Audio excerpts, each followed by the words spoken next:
স্থানীয় সরকারে বড় রকমের সংস্কার প্রস্তাব। স্থানীয় সরকার সংস্কার কমিশন ঢাকা ও চট্টগ্রামের জন্য 2 স্তর বিশিষ্ট মহানগর সরকার গঠনের সুপারিশ করেছে। অন্যান্য সিটি কর্পোরেশনের মধ্যে এ ব্যবস্থা পরীক্ষামূলকভাবে চালুর প্রস্তাব দেওয়া হয়েছে।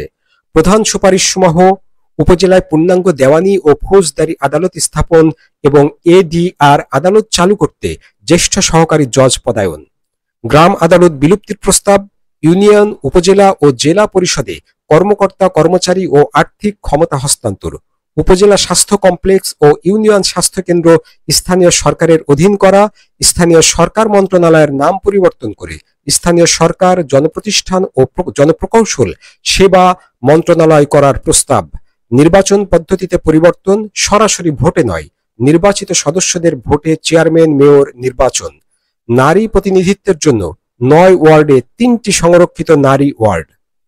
কমিশন প্রধান তোফায়েল আহমেদ বলেন, সংস্কার ছাড়া নির্বাচনে লাভ নেই। 2 ভলিউমের একটা প্রতিবেদন তৈরি করেছি। প্রথম ভলিউম যেটা, তার 2টা অংশ আছে, প্রথম অংশ এবং দ্বিতীয় অংশ। আর দ্বিতীয় ভলিউম যেটা, সেই ভলিউমটা হচ্ছে 6টা আইনের খসড়া। এগুলো কাজ করতে গেলে 6টা আইন, এগুলো কিছু নতুন প্রণয়ন করতে হবে, আর কিছু আইন আছে সংশোধন করতে হবে। সেগুলো একটা ভলিউমে আমরা দিয়েছি। এই যে ছোটো ভলিউমটা হচ্ছে আইনের খসড়াগুলো। আর এই ভলিউমে আমাদের 19টা চ্যাপ্টার আছে, অনেক সংযোজনই আছে। এই প্রথম ভলিউমটাতে 2টা অংশ। প্রথম অংশটার মধ্যে মোটামুটি লোকাল গভর্নমেন্টের সরাসরি যেসব বিষয় সেগুলো, দ্বিতীয় ভলিউমের মধ্যে সরকারি প্রশাসন যন্ত্রের কিছু রিফর্ম সাজেস্ট করা হয়েছে। এগুলো মিলে আমাদের প্রথম এবং দ্বিতীয় অংশ, প্রথম খণ্ডের। আর দ্বিতীয় খণ্ড হচ্ছে সম্পূর্ণভাবে আইন। তো যদি আমরা কি সাজেশনসের প্রবলেমের মধ্যে আসি বা রিকমেন্ডেশনসের মধ্যে আসি, আপনারা এখানে বসা থাকালীন সময় ইনফর্মালি আপনাদের অনেকের সাথে কিছু কিছু আলাপ ঠেলাপ হয়েছে। তাতে দেখি যে প্রেসের একটা ইলেকশন সম্পর্কে জানতে চাই। আমি ইলেকশনের কথাটা পরে আসবো, কারণ এটাকে দিয়ে অন্য সব আলোচনাকে ডেকে ফেলা হয়। সুতরাং আমি মূল সংস্কারগুলো না করে ইলেকশন করলে কোনো লাভ হবে না। লোকাল গভর্নমেন্ট ইলেকশন অনেকে চান বা বলেন, আমরাও চাই, কিন্তু ইলেকশনের প্রশ্ন আসলে আগে সংস্কার না করে কোনো ইলেকশন করলে কোনো লাভ হবে না। এটা জাতীয় ইলেকশন বলেন না স্থানীয় ইলেকশন বলেন, সেই জন্য আমরা সংস্কারটাকে প্রাধান্য দিয়েছি। সংস্কার করার পরে আপনি ইলেকশন করেন, কোনো অসুবিধা নেই। তো আমাদের যদি চ্যাপ্টার ওয়াইজ যদি আমরা এই রিপোর্টগুলো ওয়েবসাইটে দিয়ে দেবো, আজকে রাত্রে থেকে আপনারা পাবেন।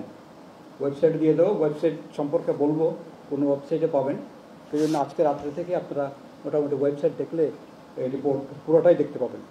আমাদের প্রথমটা হচ্ছে স্থানীয় সরকার সংস্কার কমিশন গঠনের পটভূমি। এটা কেন গঠন করা হলো এবং তার কর্মপরিধিগুলো আমরা ঠিক করেছি। কারণ কর্মপরিধি আমাদেরকে যেই টিওয়ার সরকার তৈরি করে দেয়নি, আমরা নিজেরাই কিন্তু চিন্তাভাবনা করে অনেকগুলো মিটিং করে এই টিওয়ারটা ঠিক করেছি আমরা কী কী নিয়ে কাজ করব। এরকম আমরা 20টা এরিয়া বাছাই করেছি। এই 20টা এরিয়ার উপরে কিন্তু আমরা কাজ করেছি এবং আলাদা আলাদা চ্যাপ্টারের মধ্যে বিষয়গুলোকে অ্যাড্রেস করেছি। একটা হচ্ছে পূর্বতন যেসব কমিশন ছিল, আমাদের আগে লোকাল গভর্নমেন্ট কমিশন কিন্তু আরও 3টা কাজ করেছে। এটা হচ্ছে নজরুল হুদা commission, Rahmat Ali commission, Shawkat Ali commission. সেই কমিশনের সুপারিশগুলো, আর এখন এই সরকারের আমলে যে কমিশনগুলো অলরেডি রিপোর্ট দিয়েছে 6টা কমিশন, তাদের রিপোর্টের মধ্যে লোকাল গভর্নমেন্ট নিয়ে কী বলা হয়েছে সেগুলো আমরা এখানে একটা সামারি করেছি। তারপরে আসছে যে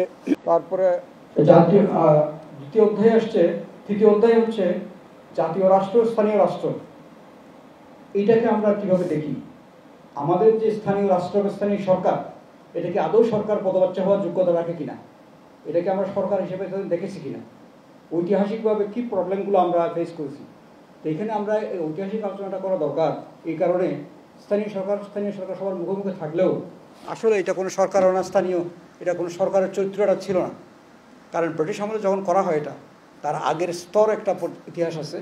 তখন কিন্তু এটা more or less little Republic বলেই আখ্যায়িত করা হতো। লিটল রিপাবলিক, উইথড্রোয়ালের বইয়ের মধ্যে লিটল রিপাবলিক বলা হয়েছে, ক্ষুদ্র প্রজাতন্ত্র। কারণ ওখানে কেউ হস্তক্ষেপ করতো না, গ্রামের শাসন গ্রামের লোকরাই করতেন। কিন্তু আস্তে আস্তে এটা পরিবর্তন হয়েছে। কারণ আগের দিনের যারা একটা কেন্দ্রীয় সরকার নামে যে সরকার, সেটা সরকার হওয়ার আগেই কিন্তু আদিমতম রাষ্ট্র হচ্ছে কিন্তু স্থানীয় সরকার। পৃথিবীর আদিমতম রাষ্ট্র কিন্তু স্থানীয় রাষ্ট্র, যেটার উপর অন্য কারো কন্ট্রোল ছিল না। এবং পৃথিবীর অনেক দেশে কিন্তু, যেমন সুইজারল্যান্ড থেকে আরম্ভ করে, নেদারল্যান্ডস থেকে আরম্ভ করে অনেক দেশে, ইভেন আমেরিকাতেও আগে নিচ থেকে কিন্তু হয়ে উঠে আসছে, তারপরে স্টেট হয়েছে, স্টেটগুলো পরে ফেডারেশন করেছে। কিন্তু আমাদের এখানে সেটা হয়নি। আমাদের এখানে উপর থেকে চাপিয়ে দিয়ে কিন্তু লোকাল গভর্নমেন্ট হয়। ব্রিটিশ আমল থেকে এই ধারাটা শুরু হয়েছে, কিন্তু এই ধারাটা শুরু যে হয়েছে সেটা আর বন্ধ হচ্ছে না এখন পর্যন্ত। উপর থেকেই লোকাল গভর্নমেন্টটাকে করা হয়, কিন্তু লোকাল গভর্নমেন্টটাকে ব্রিটিশ করেছিল এই দেশের মানুষের কল্যাণের জন্য নয়, এটা হয়েছিল তাদের শাসন ব্যবস্থার সুবিধার জন্য। তাদের শাসন ব্যবস্থা যেটা ঔপনিবেশিক শাসন, সেই শাসনের সুবিধার্থে একটু জনসম্পৃক্তি দরকার, ততটুকুই দরকার ছিল তাদের। ওই কারণে লোকাল গভর্নমেন্ট করা হয়েছে এবং পরিপূর্ণভাবে এটাকে সরকারি কর্মচারীদের অধীনস্থ রাখা হয়েছে।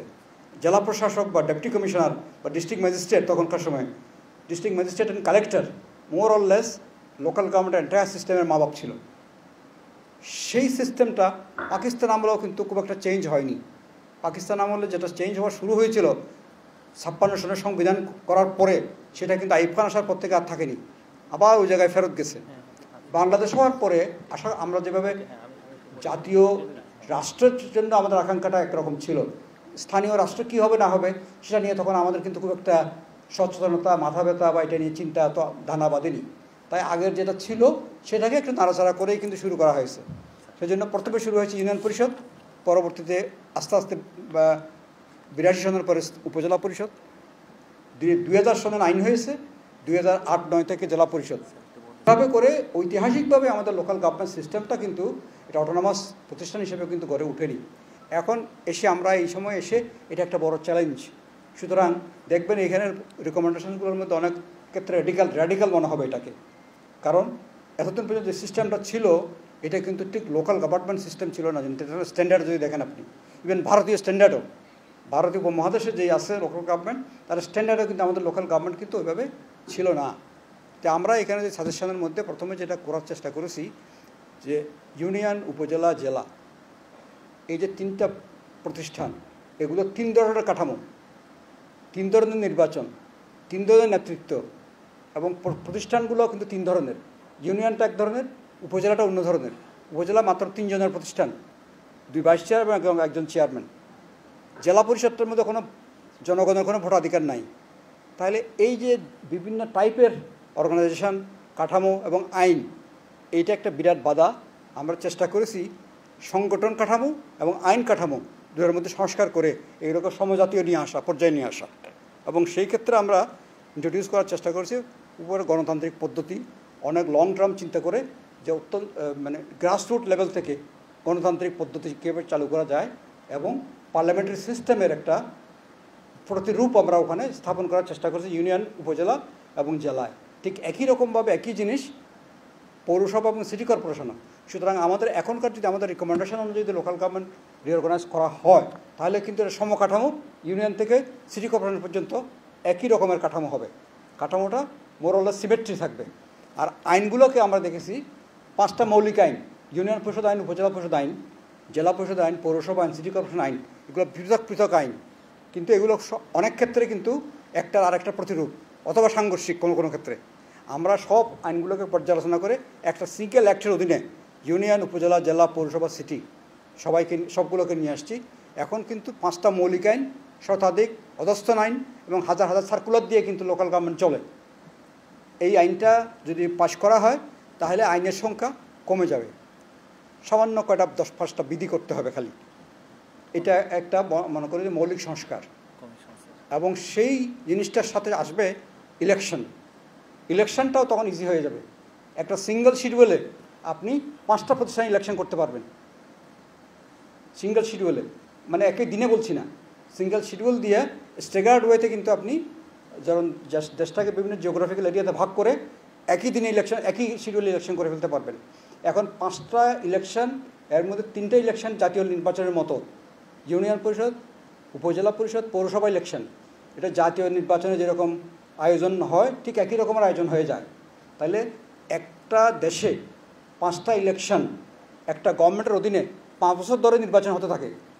নির্বাচন মানে কিছু অস্থিরতা, কিছু অশান্তি, কিছু বিশৃঙ্খলা এবং কিছু কর্মসময় ওখানে চলে যায় বিরাট। আমরা হিসাব করে দেখেছি প্রায় 225 দিন সময় চলে যায় এই ইলেকশনগুলো করতে গিয়ে, এবং তারপরে অনেক হতাহত জখম বহু কিছু হয়। এই ইলেকশন সিস্টেমটাকে সিম্পল করা দরকার। যদি এই সিস্টেমে আসি আমরা, তাহলে একটা শিডিউলে 40 দিনের একটা শিডিউল দিয়েই আপনি 5 বছরের ইলেকশন করে ফেলতে পারবেন। একটা সরকার শুরুতেই এরকম নির্বাচনটা হতে হলে 5 বছর সরকার কাজ করবে, আর নতুন কোনো ইলেকশন লাগবে না। এই ইউনিয়ন পরিষদ, উপজেলা পরিষদ, জেলা পরিষদ, পৌরসভা, সিটি কর্পোরেশন, এরা সরকারের পুরো মেয়াদেই কিন্তু ওই সরকারের সাথে কাজ করতে পারবে। একটা 5 ইয়ার প্ল্যান যদি বলেন, আপনি অ্যানুয়াল ডেভেলপমেন্ট প্ল্যান যদি বলেন, একটা বাজেট ইয়ার বলেন, তাহলে এগুলো সবাই একসাথে কাজ করতে পারবে, সমস্যা অনেক কমে যাবে। এটা একটা দিক। আর খরচের দিক যদি দেখি, তাহলে আমরা দেখেছি যে 2020-21 থেকে 2024 পর্যন্ত যে লোকাল গভর্নমেন্ট ইলেকশনগুলো হয়েছে, এতে খরচ হয়েছে 23,000 কোটি টাকার মতো সরকারের খরচ। 2300 কোটি টাকার মতো, সরি 23,000 না, 2300 কোটি টাকার মতো। এই খরচটা 600-700 কোটি টাকাতে নেমে আসবে খরচে, এবং সময় লেগেছে 225 দিন বললাম, এটা 40 দিনে নেমে আসবে। আর লোক নিয়োগ করা হয়েছিল 19 লাখ সামথিং, এটা 9 লাখে আসবে সবগুলো ইলেকশন করার সময়। ওই যে প্রিজাইডিং, পোলিং, বিভিন্ন পজিশন নিয়োগ করতে হয় এগুলো। সুতরাং এইগুলো এটা একটা মৌলিক সংস্কার বলে মনে করি আমরা। এটা জাতি দেখতে পারে, বিবেচনা করে দেখতে পারে। এখানে আমরা যা বলছি তাই করতে হবে এমন কোনো কথা নেই, এখানে হয়তো আরও মন আসতে পারে। এভাবে করে জিনিসটা কিন্তু বিবেচনার দাবি, আর এটা সবার এটাও বিবেচনার দাবিদার বলে আমরা মনে করি। এইবার অন্যান্য বিষয়গুলো যদি আসি, তাহলে মনে করেন অর্থায়ন, লোকাল গভর্নমেন্টের অর্থায়নটা কীভাবে হবে। আমাদের অর্থায়নটা ব্যবস্থার উপরে বিশেষ করে কাজ করেছেন আমাদের ডক্টর মাহফুজ কবির। আমরা সবাই কাজ করেছি, কিন্তু ওনাকে আমরা দায়িত্ব দিয়েছি এটা লেখার জন্য বিশেষ করে। তো অর্থায়নের একটা খুব ডিটেইল জিনিস আমরা করতে পেরেছি। একটা হচ্ছে পৌরসভা, সিটি কর্পোরেশন, ইউনিয়ন পরিষদ, উপজেলা পরিষদ, জেলা পরিষদ নিজস্ব সম্পদ কীভাবে বৃদ্ধি করতে পারে। তারা যে আনএক্সপ্লোর্ড এরিয়াগুলো আছে সেগুলো থেকে তারা এক্সপ্লোর করে নিজস্ব সম্পদ বৃদ্ধি করতে পারে। সম্পদ বৃদ্ধি করলাম, কিন্তু ব্যয়টা কোথায় করব, কীভাবে করব, এটাও কিন্তু মেনটেন করা, এটার স্বচ্ছতার সাথে ব্যয় করার বিষয়, এটাও কিন্তু আমাদের এই অর্থায়ন চ্যাপ্টারের একটা অঙ্গীভূত অংশ। এটা অত্যন্ত স্বচ্ছতার সাথে এবং পরিকল্পনা মাফিক ব্যয় করতে হবে। ইচ্ছা হলো খরচ করে ফেললাম, এটা করা যাবে না। এটার একটা ডিটেইলিং কাজ করেছি আমরা। আর তৃতীয় জিনিসটা হচ্ছে সরকারের অর্থায়ন। সরকারের অর্থায়ন ছাড়া দুনিয়ার কোথাও লোকাল গভর্নমেন্ট চলে না। আমাদের এখানে অনেকে বলে ফেলেন যে না, লোকাল গভর্নমেন্টকে যদি আপনি বিকেন্দ্রীকরণ করেন, তাদেরকে যদি ক্ষমতা দেন, তাদের আয়ে তারা চলতে হবে। এটা খুব রং আইডিয়া। দুনিয়ার কোনো দেশে, ব্রিটেন বলেন, আমেরিকা বলেন, আপনি দুনিয়ার সব কোনো দেশেই, আমাদের পাশের দেশ ভারত বলেন, শুধু লোকাল গভর্নমেন্টের টাকা লোকাল গভর্নমেন্ট চলে না। কারণ লোকাল গভর্নমেন্ট এলাকাতে যে বসবাস করে তারা দেশের নাগরিক, তারা ট্যাক্স দিচ্ছে না গভর্নমেন্টকে, তারা সেই ট্যাক্সের হকদার। সেই হিসেবে কেন্দ্রীয় সরকারকে কিন্তু লোকাল গভর্নমেন্টকে অর্থায়ন করতে হবে। এটা হচ্ছে এখন জাতীয় আয়ের মোট জাতীয় উৎপাদনের 5.5%-এর কম। এখন যে অর্থায়নটা সরকার করে, জাতীয় যে নর্মাল যে বাজেট হয়, সে বাজেটেরও 5% কম লোকাল গভর্নমেন্টের অর্থায়ন। এটা ড্রাস্টিক্যালি বাড়াতে হবে।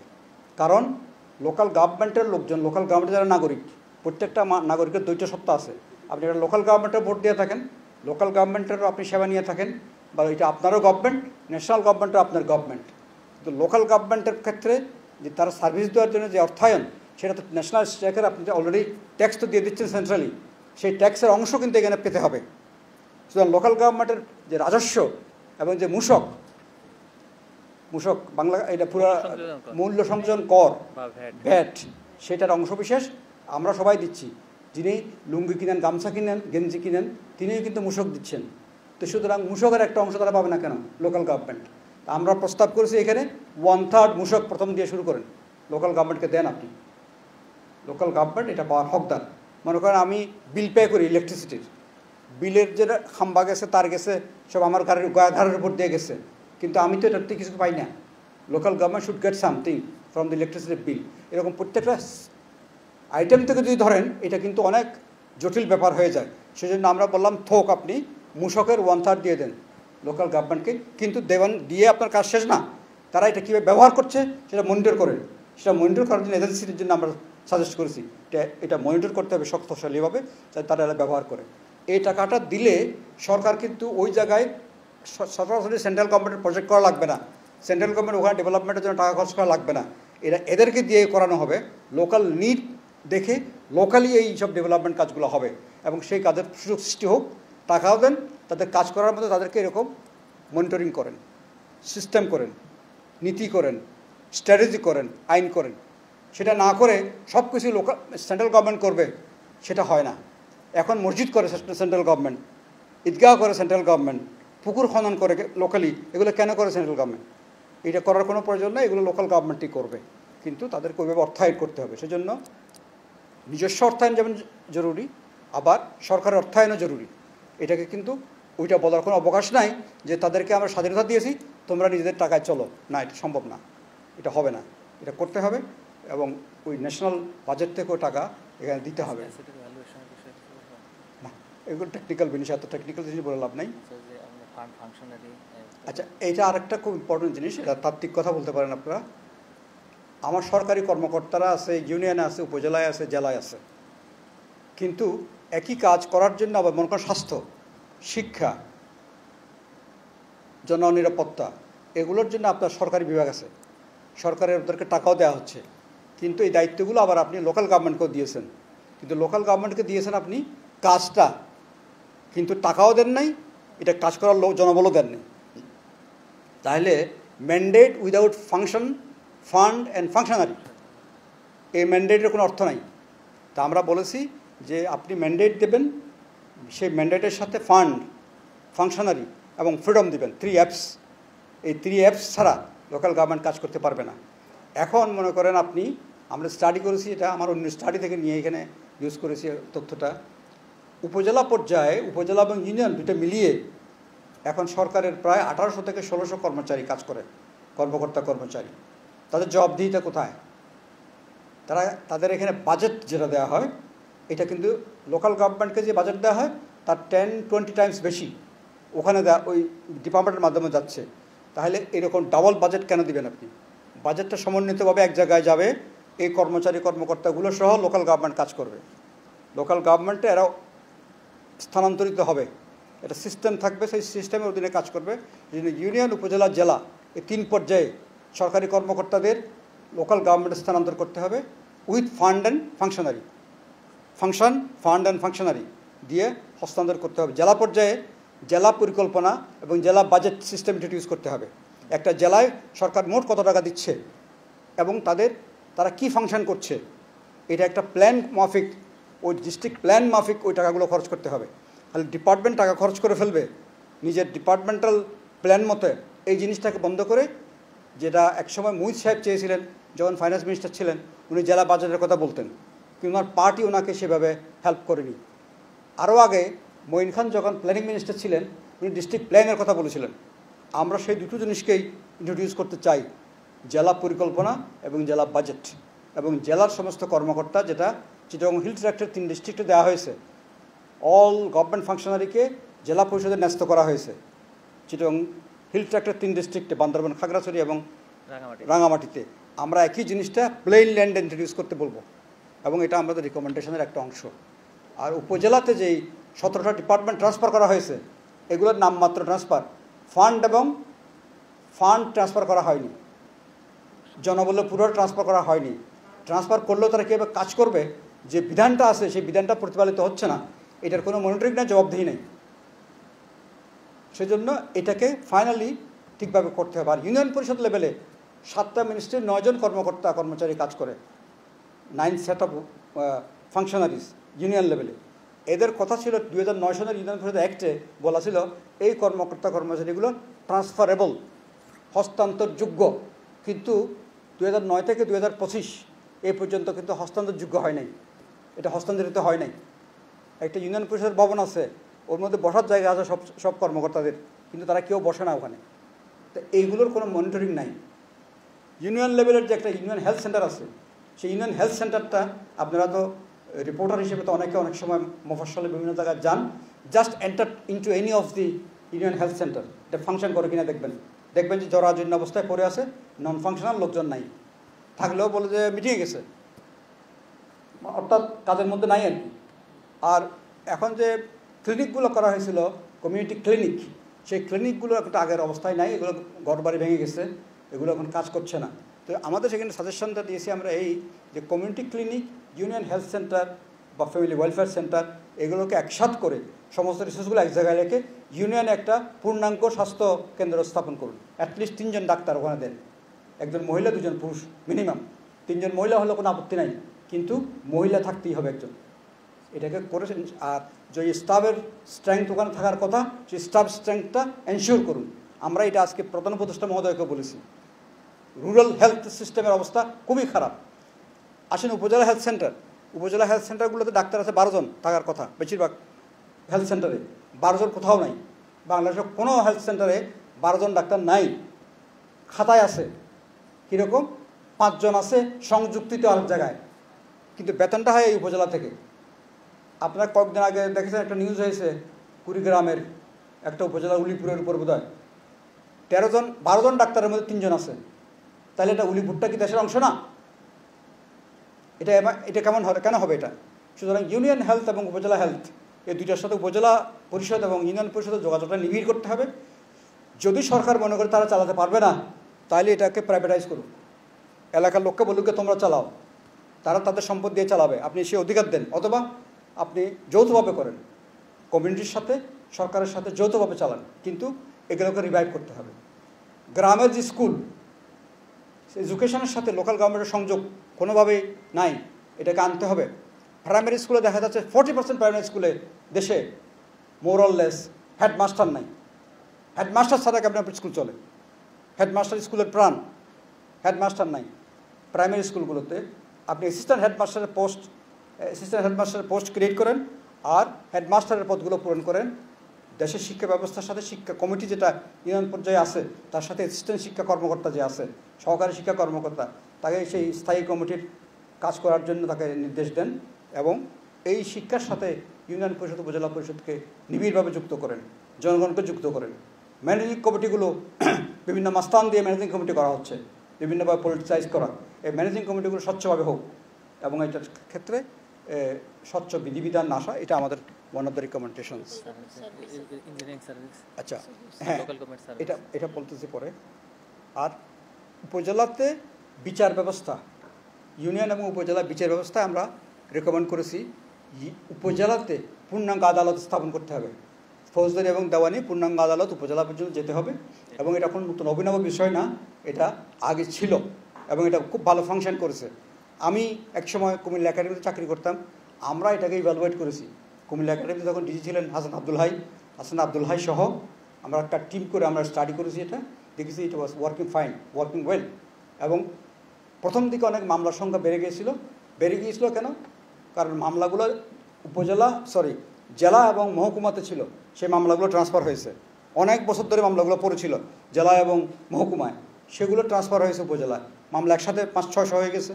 আবার মামলা কোর্ট কাছে আসাতে নতুন মামলা দায়ের হয়েছে। স্বাভাবিক, মানুষের তো অ্যাক্সেস নাই এখন আদালতে, অ্যাক্সেসটা হয়েছিল, মামলা বেড়েছে। কিন্তু 2 বছরের ব্যবধানে মামলাগুলো নিষ্পত্তি হয়ে গেছে, বেশিরভাগ মামলা নিষ্পত্তি হয়ে গেছে। কারণ যখন কোর্ট কাছে গেছে সাক্ষী আনতে অসুবিধা হয় না, মিথ্যা মামলা কম হয়, মিথ্যা মামলা হলেও কিন্তু এটা প্রমাণিত হয়ে যায়। তাহলে এটার ভালো এক্সপেরিয়েন্স থাকা সত্ত্বেও এটা বাতিল হয়ে গেল কোর্ট। আমরা চাই যে এই উপজেলাতে আবার দেওয়ানি ফৌজদারি 2 আদালত যেতে হবে। এবং আমরা অত্যন্ত আনন্দিত, আপনারাও নিশ্চয় খুশি হবেন যে আমাদের বিচার বিভাগীয় সংস্কার কমিশন তারাও কিন্তু এই একই রিকমেন্ডেশন করেছে। সুতরাং বিচার বিভাগ থানায় যেতে কিন্তু, উপজেলা পর্যন্ত যেতে কিন্তু সমস্যা নাই, এটা অর্ডারের অপেক্ষা মাত্র। আর কোর্টের ইনফ্রাস্ট্রাকচার যা ছিল আগে নষ্ট হয়ে গেছে, এগুলো আবার নতুন করে হয়তো করতে হবে। এই জন্য সময় নেন, বাট নীতিগত সিদ্ধান্ত হয়ে যাক যে উপজেলায় কোর্ট যেতে হবে। আচ্ছা, এখানে আরেকটা সিস্টেম আমরা অ্যাড করেছি, সেটা হচ্ছে এখন ইউনিয়ন পরিষদ লেভেলে গ্রাম আদালত নামক একটা আদালত আছে। এটা দেখা যাচ্ছে, আমরা স্টাডি করে দেখেছি, এটা অ্যাবিউজ হচ্ছে, এখানে মিসক্যারেজ অফ জাস্টিস হচ্ছে। যে লোকটা পলিটিক্যালি একটা সিম্বল নিয়ে ইলেকশন করেছেন, তিনি এটা কোর্টের আবার প্রধান হতে পারেন না। কোর্ট চালাতে গিয়ে উনি এটা ঠিকভাবে চালাতে পারেননি, বা কোর্ট হয়নি, এটা বিচার হয়নি, যার ফলে মানুষ আবার সালিশে ফিরে গেছে গ্রামে, অথবা সালিশও এখন করতে পারছে না, যেহেতু এটার কোনো সাপোর্ট নেই। আর রুরাল এরিয়াতে কিন্তু এক ধরনের মাস্তানির কারণেও কিন্তু ওখানে আসলে বিচার সালিশের এটা বাধাগ্রস্ত হয়েছে। আমরা যেটা প্রস্তাব করেছি, আমরা সেটা করেছি যে আপনি গ্রাম আদালতটা বিলুপ্ত করতে হবে, এটার দরকার নেই এই অবস্থায়। ইউনিয়ন পরিষদ তার নিজের ফাংশন করতে পারছে না, আবার তার উপর আদালত চাপিয়ে দিয়েছেন আপনি, এগুলো কোত্থেকে কীভাবে হবে? সুতরাং ইউনিয়ন পরিষদকে ইউনিয়ন পরিষদের ফাংশন করতে দেন, আদালতের ফাংশন জুডিশিয়ারিকে দেন, উপজেলাতে আদালত আসুক, আর উপজেলাতে এডিআর অল্টারনেটিভ ডিসপিউট রেজলিউশনের একজন অফিসার নিয়োগ করুন উপজেলা পর্যায়ে। এখন জেলায় আছে, এখন এটা উপজেলা পর্যন্ত যান, এই এডিআরের যিনি অফিসার থাকবেন উনি একজন সিনিয়র অ্যাসিস্ট্যান্ট জাজ বা অ্যাসিস্ট্যান্ট জাজ হবেন, তিনি ওই সালিশ ব্যবস্থার সাথে সংযুক্ত হবেন। গ্রামে সালিশ করে যেটা করতে পারবে না মীমাংসা, সেটা এখানে আপিল হবে, এখানে কোনো কোর্ট ফি লাগবে না, কোনো কিছু লাগবে না, এডিআর এটা দেখাশোনা করবেন। এবং এডিআর থেকে ওই সালিশকারদের প্রশিক্ষণ দেওয়া, তাদের একটু লিস্ট রাখা, রিকগনাইজ করা, এটা করবেন। সুতরাং উপজেলাতে বিচার বিভাগের 3টা অফিস হবে, ফৌজদারি, কোর্ট, দেওয়ানি এবং এডিআর। এটা যদি হয়, এটা একটা পার্মানেন্ট সলিউশন। বিচার বিভাগের মাধ্যমে বিচার হবে, নির্বাহী বিভাগের মধ্যে বিচার আনার দরকার নেই। জাতীয় লোকাল গভর্নমেন্ট কিন্তু নির্বাহী বিভাগের অংশ সংবিধানে, নির্বাহী বিভাগের মাধ্যমে বিচার করার কোনো দরকার নেই, এবং এটা আমার সংবিধান বিরোধী কাজ, এটার থেকে মুক্ত হন। এখানে মাঝখানে আরেকটা ঘটনা ঘটেছে, আপনারা হয়তো জানেন, যেহেতু আদালত সিস্টেম নাই উপজেলায়, আর সালিশ সিস্টেম কাজ করছে না, মানুষ কিন্তু যাদের টাকা পয়সা আছে তারা কিন্তু সরাসরি থানায় চলে যেত, এবং থানায় ইনফরমালি কিন্তু বিচার বসাইতো রাত্রে থানার মধ্যে। আমি অনেকগুলো থানায় রাত্রে গিয়ে বিচার এগুলো দেখে এসেছি। সালিশের নামে থানার মধ্যে কোর্ট বসাইতো প্রায় 5-6টা রাত্রে সালিশ হয়। তো এগুলো থেকে মুক্ত করতে হবে, থানা এই সমস্যার সাথে জড়িত হওয়ার কোনো রাইট নেই থানার, এবং থানা এখন করছে না এগুলো, ওই সময় এটা করতো। সুতরাং উপজেলাতে কোর্ট, এটা কিন্তু একটা বড় ধরনের সলিউশন। আর 2টা জিনিস অ্যাডিশনাল, লোকাল গভর্নমেন্টে যে অনেকগুলো লোক কাজ করে, ইউনিয়ন পরিষদে ধরেন সচিব থেকে আরম্ভ করে গ্রাম পুলিশ, অ্যাকাউন্টেন্ট, কম্পিউটার অপারেটর, এরকম লোক আছে। উপজেলা পরিষদে খুব একটা বেশি লোক নাই, ড্রাইভার, পিয়ন 2-1 লোক আছে, আর নাই। জেলা পরিষদে প্রচুর লোক আছে, পৌরসভা এবং সিটি কর্পোরেশন অনেক লোক আছে, তারা পৌরসভা সিটি কর্পোরেশন থেকে বেতন পায়। জেলা পরিষদের স্টাফদেরও জেলা পরিষদ বেতন দেয়, সরকারের অংশ আছে। ইউনিয়ন পরিষদের যে লোকগুলো কাজ করে তাদের বেতনটা ইউনিয়ন পরিষদ দিচ্ছে এখন। ওই যে সরকার থেকে রেভিনিউ পায়, ল্যান্ডের রেভিনিউ যেটা পায় 1%, সেটাই দিয়েই কিন্তু চৌকিদার, দফাদারের বেতন এবং এগুলো হয়। তা আমরা বলছি যে এইভাবে তো একটা লোকাল গভর্নমেন্ট সিস্টেম চলবে না। জনবল কাঠামো, এদের একটা চাকরি নিশ্চয়তা থাকতে হবে, এখানে দক্ষ এবং যোগ্য লোকের নিয়োগ করতে হবে। পলিটিক্যাল নিয়োগ হচ্ছে এখন, যিনি যখন মেয়র হচ্ছেন তিনি কিন্তু লোক নিয়োগ দিচ্ছেন অনেক। এগুলো বন্ধ করার জন্য লোকাল গভর্নমেন্ট সার্ভিস একটা সিস্টেম চালু করার কথা বলেছি। সেই সার্ভিসের জন্য এটা বিধিমালা হবে, নিয়ম হবে, কীভাবে রিক্রুটমেন্ট হবে, কার কত লোকের অর্গানোগ্রাম হবে, এগুলো ঠিক হবে। আমরা একটা অর্গানোগ্রাম দিয়েছি এখানে এই কমিশনের মাধ্যমে, সেই অর্গানোগ্রাম অনুযায়ী লোক নিয়োগ হবে। সেই লোকগুলোর বেতন ভাতা, তাদের পেনশন, তাদের রিটায়ারমেন্টের বেনিফিট, এগুলো সবগুলোর জন্য সিস্টেম থাকতে হবে। টাকা থেকে আসবে, টাকা সব সরকারকে দিতে হবে না। 70% অর্থ লোকাল গভর্নমেন্ট নিজেরাই দিবে, আর 30% সরকার যুক্ত করতে হতে পারে, অথবা এটা কমও হতে পারে। যদি তাদেরকে ওই রেভিনিউর অংশ দেওয়া হয় তখন হয়তো নাও দিতে হতে পারে। তো সুতরাং এটা আমরা লোকাল গভর্নমেন্ট সার্ভিস নামক একটা সার্ভিস করার জন্য বলেছি, যাতে করে যে লোকগুলো লোকাল গভর্নমেন্ট এখন কাজ করছে তাদের কিন্তু ওরা বেতন বাকি রেখে অবসরে যায়। চৌকিদারের বেতন কত? চৌকিদার মানে গ্রাম পুলিশ বলি আমরা, এদের বেতন কত? 6,200 টাকা। 6,200 টাকা কি আজকালকার বাজারে কেউ চাকরি করতে পারে? তাহলে এটা অমানবিক। আর রাখছি কেন? এটা যদি দরকার না মনে করেন রাখবেন না, আর যদি রাখেন সঠিকভাবে রাখেন।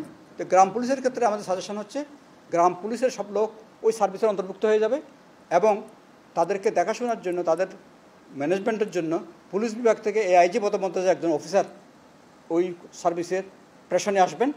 উনি ওনার একটা ছোট্ট টিম করবেন, এদের প্রশিক্ষণ দেওয়া, এদের মনিটর করা, এদের সমস্ত কাজগুলো ওর মাধ্যমে পরিচালিত হবে।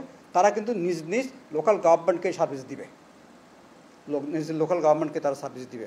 এই গ্রাম পুলিশ এবং টাউন পুলিশ, টাউন পুলিশ বলতে মিউনিসিপ্যালিটি তো এরকম একই রকমের পুলিশ সিস্টেম দরকার আছে, কারণ তারা অনেক কিছু জিনিস পুলিশের অভাবে করতে পারে না, এবং তাদের লিমিটেড ক্ষমতা থাকবে। থানার পুলিশের অতিরিক্ত তো এটা এই পুলিশটা বাহিনীটা, এটা এখন চৌকিদার হিসেবে আছে, চৌকিদারের সাথে তাদের পুলিশ ফাংশনও আছে। আপনারা শুনে আশ্চর্য হবেন যদি সিআরপিসি দেখেন 1861-এর, সেই সিআরপিসিতে কিন্তু পুলিশের যে গ্রাম পুলিশ যে চৌকিদার তার কিন্তু ফাংশন কী হবে, তার কীভাবে নিয়োগ হবে, তার কী ক্ষমতা, এগুলো কিন্তু ডিটেল করা আছে ওখানে। গ্রাম পুলিশের চৌকিদারের 28টা ক্ষমতা আছে, 28টা ক্ষমতা। 28টা ক্ষমতার মধ্যে একটা ক্ষমতা হচ্ছে আপনি যদি সাংবাদিক হিসেবেও যান গ্রামে, যদি আপনি চিনেন না, আপনাকে কেউ ওখানে চিনে না, হি ক্যান চ্যালেঞ্জ ইউ। আপনি যদি সদুত্তর দিতে না পারেন তাহলে he can detain you for 24 hours. এই ক্ষমতা চৌকিদারের আছে। এটা ওই ব্রিটিশ টাইমে করেছে, তাদের দরকার ছিল এটা, কারণ বিদ্রোহ হতো, বিভিন্ন কিছু হতো, তো চৌকিদারদের মাধ্যমে তারা এগুলোকে ট্র্যাক রাখতো, সেই জন্য ওই ক্ষমতা তখন দেওয়া হয়েছিল চৌকিদারকে। এখনকার ধরে প্র্যাকটিস করে আসছি, সে 1/3 সিট এটাকে আমরা 1/3 ওয়ার্ড করে দিয়েছি। 1/3 ওয়ার্ড রিজার্ভ হবে। মনে করেন 9টা ওয়ার্ডেই এখন ইলেকশন হয়, 9টা ওয়ার্ড অতিরিক্ত 3টা ওয়ার্ড হয় ইউনিয়নে নারীদের। এই সিস্টেমটা এইভাবে থাকবে না, 9টা ওয়ার্ডের মধ্যে 3টা ওয়ার্ড রিজার্ভ হবে। এই 3টা ওয়ার্ড 1 বছর 3টা ওয়ার্ড হবে, এটা নাম্বার ঠিক হবে 1 2 3 4 5 7-এর মধ্যে কোন 3টা হবে। আবার নেক্সট ইলেকশন আর 3টা, নেক্সট ইলেকশন আর 3টা, তার 3টা এরকম পুরো ইউনিয়ন কভার হয়ে গেল। 1/3 1/3 1/3 3বার হওয়ার পরে তারপর 4th ইলেকশনের আগে এটা মূল্যায়ন করে এটা কীভাবে থাকবে সেটা আবার সরকার সিদ্ধান্ত নেবে। এটা হচ্ছে নারী সম্পর্কে আমাদের বিধান। আরেকটা বিধান, আরেকটা রেকমেন্ডেশন আছে local government commission. Local government একটা কমিশন করার কথা, আগের সবগুলো কমিশনের রিপোর্টে ছিল। এখন এবারও যে 6টা কমিশন আমাদের আগে রিপোর্ট দিয়েছে, তাদের মধ্যে 3টা কমিশন লোকাল গভর্নমেন্ট কমিশন করতে চেয়েছে। আমরাও লোকাল গভর্নমেন্ট কমিশনটা পুনঃস্থাপন করার জন্য সরকারকে বলবো, এবং তার জন্য একটা আইনও আমরা করে রেখেছি, দিয়েছি, খসড়া আইন করে দিয়েছি। সেই আইনটা করে লোকাল গভর্নমেন্ট কমিশনটা করলে যেটা সুবিধা হবে, যে রিকমেন্ডেশনসগুলো আছে সবগুলো রিকমেন্ডেশন বাস্তবায়নের ক্ষেত্রে এই কমিশন সরকারকে সাহায্য করতে পারবে। দিয়েছি পার্বত্য চট্টগ্রামে যে অশান্তিগুলো, যে শান্তি চুক্তি করার পর যে অশান্তিগুলো যাচ্ছে না, আমরা মনে করি লোকাল গভর্নমেন্ট সিস্টেমটাকে যদি ওখানে সিস্টেম্যাটিক্যালি অর্গানাইজ করা হয়, তাহলে পার্বত্য চট্টগ্রামের শান্তির ক্ষেত্রে এক ধাপ বড় অগ্রগতি হবে। এবং আমরা বিশেষ করে হেডম্যান কারবারি সিস্টেম, তার সাথে লোকাল গভর্নমেন্ট সিস্টেমের একটা সংযোগের জন্য আমাদের রেকমেন্ডেশন আছে। তারপরে হচ্ছে বাজার ফান্ড একটা বিষয় আছে। এই বাজার ফান্ডটা কিন্তু ট্রেডিশনালি এটা আসলে আত্মসাৎ হয়ে যায় বেশিরভাগ ক্ষেত্রে। সেই বাজার ফান্ডটা বিলুপ্ত করে ওই বাজারগুলো নিলামের বন্দোবস্তের কথা বলেছি। তারপরে হচ্ছে যে জেলা পরিষদটা, জেলা পরিষদে আইন আছে, জেলা পরিষদ তখন ইলেকশন হয় নাই 89-এর পর থেকে এখন পর্যন্ত সবসময় নমিনেটেড লোক দিয়ে জেলা পরিষদ চলে। এই জেলা পরিষদটাকে আমরা বলেছি নির্বাচন করা যাবে, আমরা সেই আইনের কিছু সংশোধনী দরকার, সেই সংশোধনীটা আমরা কিন্তু এখানে করে দিয়েছি। 3টা জেলার জন্য 3টা আইনের সংশোধনী আমরা সাজেস্ট করেছি। এই সংশোধনীটা পাশ করলে যে কোনো দিন সেই ইলেকশনটা করে ফেলা দরকার। এটা অন্য জাতীয় ইলেকশন, স্থানীয় ইলেকশনের যেসব কন্ট্রোভার্সি আছে তার ঊর্ধ্বে রেখে এই পার্বত্য চট্টগ্রামের জেলা পরিষদ নির্বাচনটা করে ফেলা দরকার। আর ওখানে আরেকটা জিনিস আছে যে ট্যাক্স ব্যাট মকুব করে দেওয়া হয় ওখানকার কন্ট্রাক্ট এবং সাপ্লাইয়েরদের পরে। আমরা দেখেছি এটা কোনো সাধারণ মানুষের কোনো উপকার হয় না। এটা কিছু মাস্তান আপনি মাঝখানে একটা মিডিয়া পালন করছেন, সেটা উঠিয়ে দেওয়া, ট্যাক্স ব্যাট সত্যিকার প্লেনের মতো আদায় করা, এগুলো মাপ না করা। আচ্ছা, শেষের দিকে আমরা সেকেন্ড পার্ট থেকে কয়েকটা কথা বলছি। এর মধ্যে একটা হচ্ছে প্রধান আমাদের মিনিস্ট্রি, যেটা local government rural development cooperative ministry যেটা আছে, সে বিগ মিনিস্ট্রি। বাংলাদেশে যতগুলো মন্ত্রণালয় আছে তার মধ্যে ওয়ান অফ দ্য বিগেস্ট। এইটাকে স্মার্ট করা দরকার আছে বলে মনে করি। এই মিনিস্ট্রিটা স্মার্ট মিনিস্ট্রি নাই এখন, সেজন্য ওখানে আমরা কিছু রিফর্ম সাজেস্ট করেছি। 2টা ডিভিশন আছে মন্ত্রণালয়ে, 2টা ডিভিশন থাকবে। একটা ডিভিশন অ্যাবসলিউটলি দেখবে শুধু ইনস্টিটিউশনস, অর্থাৎ লোকাল গভর্নমেন্ট, কোঅপারেটিভ এবং এনজিওস। এই 3টা ইনস্টিটিউশন গ্রাসরুট লেভেল পর্যন্ত কাজ করে। এইটা একটা ডিভিশন শুধু ইনস্টিটিউশনগুলো দেখবে। আরেকটা ডিভিশন অল ইঞ্জিনিয়ারিং ফাংশনগুলো দেখবে, ওল জিডি, ডিপিএইচই, ওয়াসা, আরও যা আছে এগুলো একটা ডিভিশন দেখবে। এখন কি হচ্ছে, এখন লোকাল গভর্নমেন্ট ডিভিশনে লোকাল গভর্নমেন্টও হয়, অল ইঞ্জিনিয়ারিং ডিপার্টমেন্টগুলো দেখা হয়। এখানে 40,000 কোটি টাকার মতো বাজেট। আবার আরেকটা ডিভিশন আছে পল্লী উন্নয়ন এবং সমবায়, ওখানে 4,000 কোটি টাকার মতো বাজেট। তাহলে এত ইমব্যালেন্স হয়ে যাচ্ছে। এটা আমরা চাই যে ব্যালেন্স মিনিস্ট্রি হোক, অল ইনস্টিটিউশনগুলো একটা এমফাসিস পাক। সেই জন্য এটা মন্ত্রণালয়ের নামটাও পরিবর্তন করার সাজেস্ট করেছি।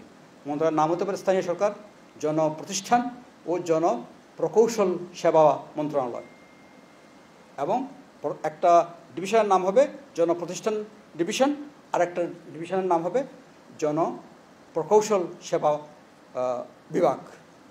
আর প্রতিষ্ঠান যে বিভাগ তার অধীনে এখন বিআরডিপি এবং কোঅপারেটিভ 2টি অর্গানাইজেশন আছে। 2টি অর্গানাইজেশনের কাজ হচ্ছে কোঅপারেটিভ দেখা। কোঅপারেটিভ দেখার জন্য 2টি অর্গানাইজেশনের প্রয়োজন নাই, এই 2টাকে একত্রিত করার কথা বলেছি। দুইটাকে বিআরডিবি এবং কোঅপারেটিভকে একত্রিত করতে হবে। কারণ এই এত বড় বড় প্রতিষ্ঠান, আরও আবার এর অতিরিক্ত কিন্তু আরও 5-6টা প্রতিষ্ঠান করা হয়েছে সারা দেশে। বার্ড কুমিল্লা আছে, আরডিএ বগুড়া আছে, এগুলোর অতিরিক্ত আরও 4টা প্রতিষ্ঠান করা হয়েছে, বাপার টাপার এরকম নাম দিয়ে। আমরা বলেছি এগুলো প্রতিষ্ঠানের কোনো প্রয়োজন নাই। এই প্রতিষ্ঠানগুলোকে আপনারা লিজ আউট করেন, সেল করে দেন, অথবা অন্য মিনিস্ট্রি অন্য কোনো কাজে লাগান। এগুলোকে রেখে পালন করার এমন কোনো লোক বল পাবেন না, এটার ইউটিলাইজেশনও হবে না। এটা হচ্ছে রুরাল ডেভেলপমেন্ট কোঅপারেটিভ মিনিস্ট্রির অধীনে এখন আছে। আর ইঞ্জিনিয়ারিংয়ের ক্ষেত্রে যদি যাই, ওই ডিভিশনে লোকাল গভর্নমেন্ট ইঞ্জিনিয়ারিং ডিপার্টমেন্ট এবং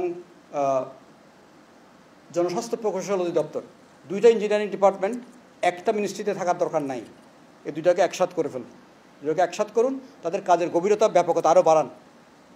আর খালি প্রজেক্ট করবে, 200-250 প্রজেক্ট করবে একটা অধিদপ্তর, এটাও কিন্তু গ্রহণযোগ্য না। এত প্রজেক্ট কেন লাগবে?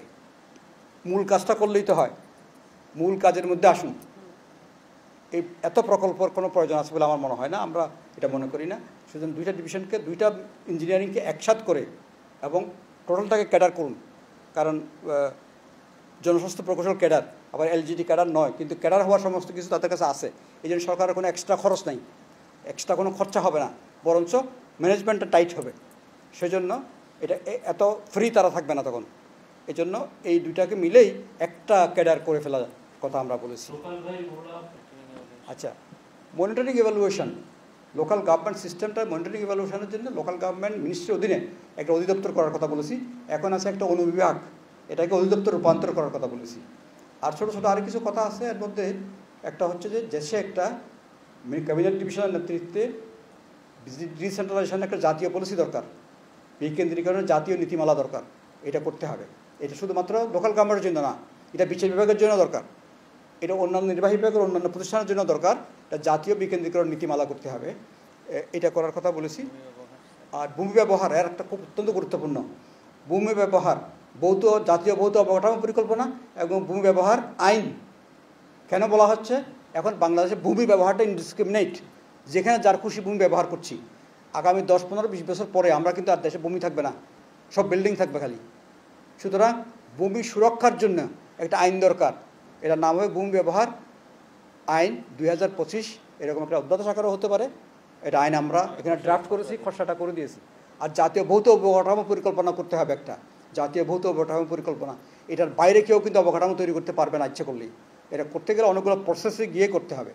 কারণ প্রত্যেকটা বছরে যে বাজেট হয়, এর মধ্যে 2 লক্ষ 2.5 লক্ষ কোটি টাকা হচ্ছে উন্নয়ন বাজেট। উন্নয়ন বাজেট 80% খরচ হয় ভৌত অবকাঠামো নির্মাণে। এটা প্রত্যেক বছর যদি 1.5 লাখ কোটি টাকা খরচ করেন ভৌত অবকাঠামো নির্মাণে, প্রত্যেকটা মিনিস্ট্রি, প্রত্যেকটা ডিভিশন, প্রত্যেকটা অধিদপ্তর, দেশে ভূমি থাকবে? সেজন্য এটা বেসরকারি সরকারি প্রত্যেকের ক্ষেত্রে ভূমি ব্যবহার করতে গেলে ওই আইন নীতিমালা মেনে করতে হবে এবং ভূমির সুরক্ষা দিতে হবে। পয় নিষ্কাশন, জলাবদ্ধতা, পানির চলাচলের পথ বন্ধ করে বনভূমি, জলাধার, জলাভূমি এগুলো দখল করা চলবে না। কিছু ভূমি আছে দেশে, এগুলো সিল করে দিতে হবে, এগুলো কেউ ব্যবহার করতে পারবে না। তো এইভাবে আমরা অনেকগুলো রিকমেন্ডেশনস আছে। আমি আর কথা বাড়াচ্ছি না, আপনারা নিশ্চয়ই সব প্রশ্ন করুন প্লিজ। রোববার প্রধান উপদেষ্টা মোহাম্মদ ইউনূসের কাছে এ সংক্রান্ত চূড়ান্ত প্রতিবেদন জমা দেওয়া হয়েছে।